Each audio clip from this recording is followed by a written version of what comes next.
ਪਿਆਰੇ ਸਰੋਤਾ ਜਨੋ, ਵਾਹਿਗੁਰੂ ਜੀ ਕਾ ਖਾਲਸਾ, ਵਾਹਿਗੁਰੂ ਜੀ ਕੀ ਫਤਿਹ।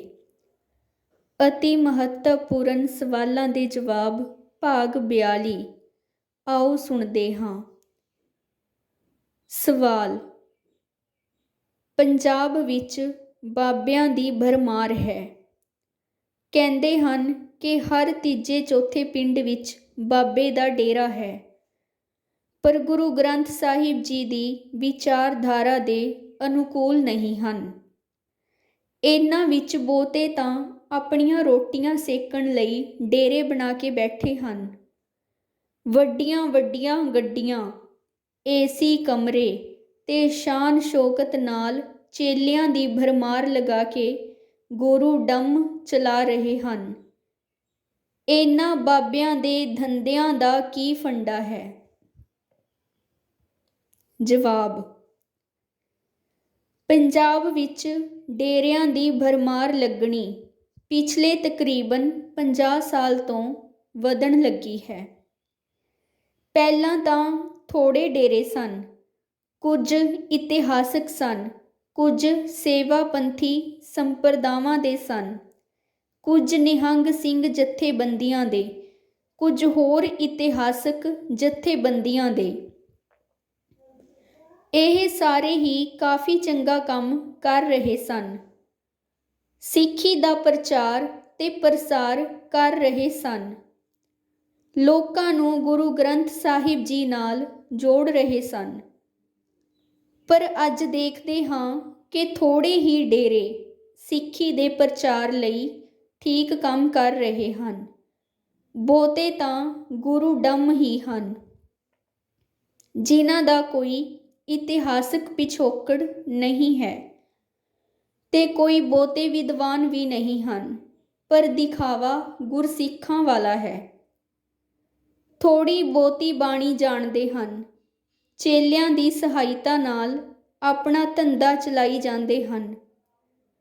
ਸੁਣਦੇ ਹੁੰਦੇ ਸਾਂ ਕਿ ਭਾਦੋ ਦੀਆਂ ਧੁੱਪਾਂ ਤੋਂ ਡਰ ਕੇ ਜੱਟ ਮੁੰਡੇ ਸਾਧ ਬਣ ਜਾਇਆ ਕਰਦੇ ਸਨ। ਇਹ ਗੱਲ ਸੱਚ ਵੀ ਹੈ। ਜਾਂ ਕੋਈ ਅਪਰਾਧੀ ਆਪਣੇ ਪਿੰਡੋਂ ਭੱਜ ਕੇ ਦੂਰ ਕਿਸੇ ਪਿੰਡ ਵਿੱਚ ਸਾਧ ਬਣ ਕੇ ਬਹਿ ਜਾਂਦਾ ਸੀ। ਸਾਧ ਬਣਨ ਦਾ ਫੰਡਾ, ਭਾਵ ਬਾਬੇ ਦਾ ਫੰਡਾ, ਇਸ ਤਰ੍ਹਾਂ ਹੈ ਕਿ ਇੱਕ ਕਿਸਾਨ ਮੁੰਡਾ ਹੱਟਾ ਕੱਟਾ ਭਾਦੋਂ ਦੀਆਂ ਧੁੱਪਾਂ ਨਾਲ ਝੇਲਦਾ ਹੋਇਆ ਘਰੋਂ ਭੱਜ ਗਿਆ ਤੇ ਇੱਕ ਹੋਰ ਪਿੰਡ ਵਿੱਚ ਜਾ ਕੇ ਇੱਕ ਸਰਾਂ ਵਿੱਚ ਰਾਤ ਕੱਟਦਾ ਸੀ ਤੇ ਸਾਰਾ ਦਿਨ ਕੋਈ ਹੋਰ ਕੰਮ ਲੱਭਣ ਦੀ ਕੋਸ਼ਿਸ਼ ਵਿੱਚ ਇੱਧਰ ਉੱਧਰ ਦੇ ਪਿੰਡਾਂ ਵਿੱਚ ਘੁੰਮਦਾ ਸੀ। ਇੱਕ ਦਿਨ ਉਹ ਦੁਪਹਿਰ ਕੱਟਣ ਲਈ ਇੱਕ ਬੋਹੜ ਦੇ ਦਰਖਤ ਥੱਲੇ ਆਰਾਮ ਕਰ ਰਿਹਾ ਸੀ। ਉੱਥੇ ਨਾਲ ਇੱਕ ਹੋਰ ਬੰਦਾ ਆ ਗਿਆ, ਜਿਹੜਾ ਸਰੀਰਕ ਤੌਰ ਤੇ ਪਤਲਾ ਸੀ। ਉਹ ਵੀ ਉੱਥੇ ਆ ਕੇ ਲੇਟ ਗਿਆ। ਆਪਸ ਵਿੱਚ ਦੋਨਾਂ ਦੀ ਜਾਣ ਪਹਿਚਾਣ ਹੋਈ ਤਾਂ ਕਿਸਾਨ ਮੁੰਡੇ ਨੇ ਆਪਣੀ ਗੱਲ ਦੱਸੀ ਤੇ ਦੂਜੇ ਨੇ ਆਪਣੀ ਗੱਲ ਦੱਸੀ। ਦੋਨੋਂ ਹੀ ਘਰੋਂ ਭੱਜੇ ਹੋਏ ਸਨ। ਦੋਨੋਂ ਹੀ ਕੰਮ ਦੀ ਤਲਾਸ਼ ਵਿੱਚ ਘੁੰਮ ਰਹੇ ਸਨ। ਤਾਂ ਇੱਕ ਕਸਬੇ ਦੇ ਬਾਹਰ ਇੱਕ ਜੋਤਸ਼ੀ ਬੈਠਾ ਸੀ। ਦੋਹਾਂ ਨੇ ਕਿਹਾ, ਇਸ ਦੀ ਜਾਣ ਪਹਿਚਾਣ ਹੋਵੇਗੀ, ਇਸ ਤੋਂ ਪੁੱਛਦੇ ਹਾਂ ਕਿ ਕੰਮ ਕਿੱਥੋਂ ਮਿਲਦਾ ਹੈ ਜਾਂ ਕੋਈ ਤਰੀਕਾ ਦੱਸ ਰੋਟੀ ਕਮਾਉਣ ਦਾ। ਜੋਤਸ਼ੀ ਨੇ ਆਖਿਆ, ਤਰੀਕਾ ਮੈਂ ਦੱਸਦਾ ਹਾਂ ਤੇ ਦੱਸਦਾ ਰਹਾਂਗਾ। ਤੁਸੀਂ ਜਿੰਨੀ ਕਮਾਈ ਕਰੋਗੇ ਮੈਨੂੰ ਉਹਦੇ ਵਿੱਚੋਂ 10ਵਾਂ ਹਿੱਸਾ ਦਿੰਦੇ ਰਹਿਣਾ। ਉਹਨਾਂ ਕਿਹਾ, ਠੀਕ ਹੈ। ਜਿਸ ਦੀ ਸਿਹਤ ਸਰੀਰ ਮੋਟਾ ਚੰਗਾ ਸੀ, ਇਹ ਬਣ ਜੇ ਗੁਰੂ ਤੇ ਦੂਜਾ ਪਤਲਾ ਬਣ ਜੇ ਚੇਲਾ। ਲੋਕ ਤਾਂ ਅੰਧ ਵਿਸ਼ਵਾਸੀ ਹੀ ਹਨ। ਇਹਨਾਂ ਨੂੰ ਮੂਰਖ ਬਣਾਓ ਤੇ ਰੋਟੀ ਕਮਾਓ, ਜਿਵੇਂ ਕਿ ਮੈਂ ਵੀ ਕਰ ਰਿਹਾ ਹਾਂ। ਪਰ ਮੈਂ ਖਾਨਦਾਨੀ ਕੰਮ ਕਰਦਾ ਆ ਰਿਹਾ ਹਾਂ ਤੇ ਮੇਰੀ ਤਿਗੜਮਬਾਜ਼ੀ ਚੱਲ ਜਾਂਦੀ ਹੈ। ਉਹਨੇ ਸਾਰੇ ਗੁਰ ਸਮਝਾ ਦਿੱਤੇ ਬਾਬੇ ਦਾ ਫੰਡਾ ਸਮਝਾ ਦਿੱਤਾ। ਦੋਵੇਂ ਫਿਰ ਭਗਵੇਂ ਕੱਪੜੇ ਪਾ ਕੇ ਇੱਕ ਪਿੰਡ ਚਲੇ ਗਏ। ਵੱਡਾ ਮਕਾਨ ਵੇਖਿਆ, ਉਸ ਘਰ ਚਲੇ ਗਏ। ਪੁੱਛ ਲਿਆ ਕਿ ਇਹ ਸਰਪੰਚ ਦਾ ਘਰ ਹੈ। ਜਾ ਕੇ ਆਖਿਆ ਅਲਖ ਨਿਰੰਜਨ, ਤੇ ਬੇਬੇ ਡਿਓੜੀ ਵਿੱਚ ਆ ਗਈ। ਡਿਓੜੀ ਵਿੱਚ ਮੰਜੇ ਤੇ ਬੈਠਣ ਲਈ ਕਿਹਾ। ਬੇਬੇ ਨੇ ਪੁੱਛਿਆ, ਸਾਧੂ ਜੀ ਕੀ ਪੀਓਗੇ, ਦੁੱਧ ਜਾਂ ਲੱਸੀ? ਚੇਲੇ ਨੇ ਕਿਹਾ, ਬਾਬਾ ਜੀ ਦੁੱਧ ਹੀ ਪੀਂਦੇ ਹਨ, ਚਾਹ ਲੱਸੀ ਨਹੀਂ ਪੀਂਦੇ। ਬੇਬੇ ਨੇ ਗਰਮ ਗਰਮ ਦੁੱਧ ਲਿਆਉਂਦਾ। ਐਨੇ ਨੂੰ ਚੇਲਾ ਥੋੜਾ ਅੰਦਰ ਬਾਹਰ ਹੋ ਕੇ ਨਿਗਾਹ ਮਾਰ ਆਇਆ ਤੇ ਵੇਖਿਆ ਬਹੂ ਗਰਭਵਤੀ ਹੈ ਤੇ ਥੋੜੇ ਸਮੇਂ ਬਾਅਦ ਹੀ ਬੱਚਾ ਹੋ ਜਾਵੇਗਾ। ਬਾਬੇ ਨੂੰ ਦੱਸ ਦਿੱਤਾ।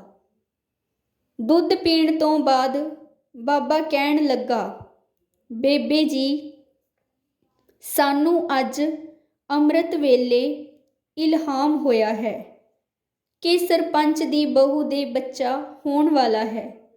ਤਾਂ ਫਿਰ ਅਸੀਂ ਪੂਰਾ 1.25 ਘੰਟਾ ਜਪ ਕੀਤਾ ਤੇ ਈਸ਼ਵਰ ਕੋਲੋਂ ਲੜਕੇ ਦੀ ਦਾਤ ਮੰਗੀ। ਇਹ ਗੱਲ ਅਸੀਂ ਤੁਹਾਨੂੰ ਦੱਸਣ ਆਏ ਹਾਂ।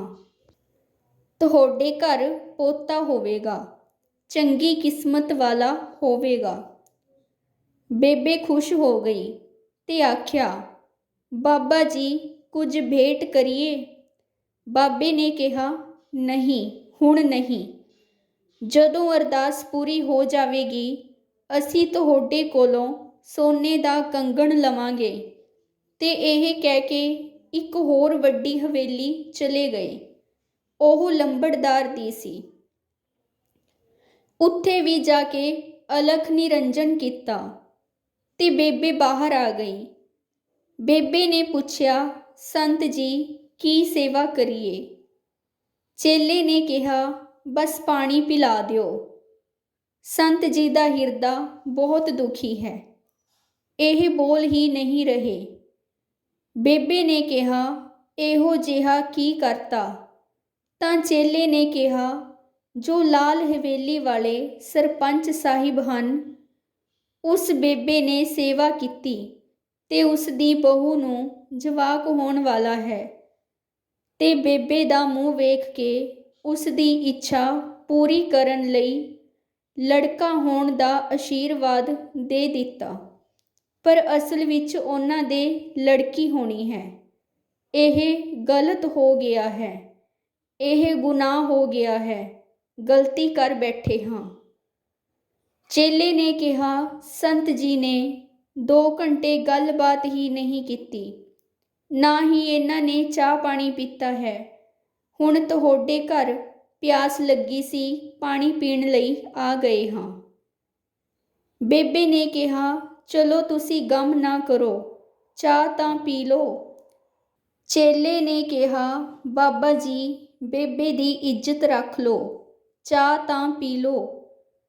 ਬੇਬੇ ਜੀ ਨੂੰ ਕਿਹਾ, ਤੁਸੀਂ ਇਹ ਗੱਲ ਦੱਸਣੀ ਨਹੀਂ ਹੈ, ਉਹਨਾਂ ਦੇ ਲੜਕੀ ਹੋਣੀ ਹੈ, ਅਸਲ ਕਹਾਣੀ ਇਹ ਹੈ।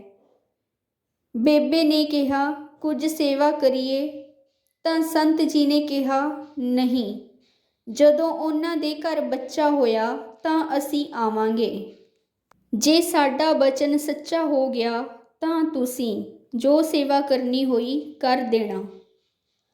ਫੰਡਾ ਇਹ ਹੈ ਕਿ ਬੱਚਾ ਤਾਂ ਹੋਣਾ ਹੈ, ਲੜਕਾ ਜਾਂ ਲੜਕੀ।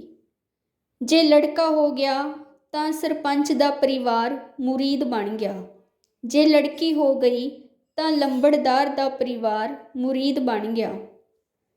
ਇਸ ਤਰ੍ਹਾਂ ਸਾਰੀ ਦੁਨੀਆ ਵਿੱਚ ਇਹ ਫੰਡਾ ਚੱਲਦਾ ਹੈ ਤੇ ਕਾਮਯਾਬ ਹੈ, ਪਰ ਇਸ ਦਾ ਆਧਾਰ ਝੂਠ ਹੈ, ਸੱਚ ਨਹੀਂ ਹੈ। ਇੱਕ ਦਿਨ ਤਾਂ ਇਹਨਾਂ ਦਾ ਪਰਦਾਫਾਸ਼ ਹੋ ਜਾਂਦਾ ਹੈ। ਅਜੋਕੇ ਜ਼ਮਾਨੇ ਵਿੱਚ ਕਾਫੀ ਲੋਕ ਪੜ੍ਹੇ ਲਿਖੇ ਸੂਝਵਾਨ ਹੋ ਗਏ ਹਨ, ਪਰ ਅੰਧ ਵਿਸ਼ਵਾਸ ਵਿੱਚ ਫਸੇ ਪਏ ਹਨ।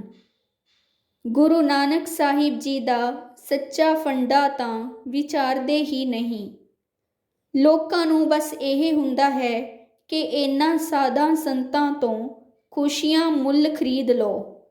ਇਹ ਵਿਸ਼ਵਾਸ ਬੜਾ ਨੁਕਸਾਨਦੇਹ ਹੈ। ਕੋਈ ਕਿਸੇ ਦੀ ਕਿਸਮਤ ਨਹੀਂ ਬਦਲ ਸਕਦਾ। ਜੇ ਕਿਸੇ ਨੇ ਕਿਸੇ ਸਾਧ ਕੋਲੋਂ ਜਾ ਕੇ ਕਿਸੇ ਕੰਮ ਲਈ ਅਰਦਾਸ ਕਰਵਾ ਲਈ, ਪਰ ਉਸਨੇ ਆਪਣੀ ਹੋਰ ਸਾਰੀਆਂ ਕੋਸ਼ਿਸ਼ਾਂ ਕਰਕੇ ਉਸ ਕੰਮ ਵਿੱਚ ਸਫਲਤਾ ਪਾ ਲਈ, ਤਾਂ ਇਹ ਵਿਸ਼ਵਾਸ ਬਣ ਗਿਆ ਕਿ ਬਾਬਾ ਜੀ ਦੀ ਅਰਦਾਸ ਨਾਲ ਹੋਇਆ ਹੈ। ਇਹ ਅੰਧ ਵਿਸ਼ਵਾਸ ਹੈ। ਅੰਧ ਵਿਸ਼ਵਾਸ ਵਿੱਚ ਬਹੁਤਾ ਹਿੱਸਾ ਬੀਬੀਆਂ ਹੀ ਪਾਉਂਦੀਆਂ ਹਨ। ਬਸ ਇਸ ਤਰ੍ਹਾਂ ਇਹਨਾਂ ਲੋਕਾਂ ਦੀ ਗੱਡੀ ਚੱਲੀ ਜਾ ਰਹੀ ਹੈ, ਸਾਡੀ ਮੂਰਖਤਾ ਦੇ ਸਹਾਰੇ। ਅੱਜ ਵਿਗਿਆਨ ਦਾ ਯੁੱਗ ਹੈ।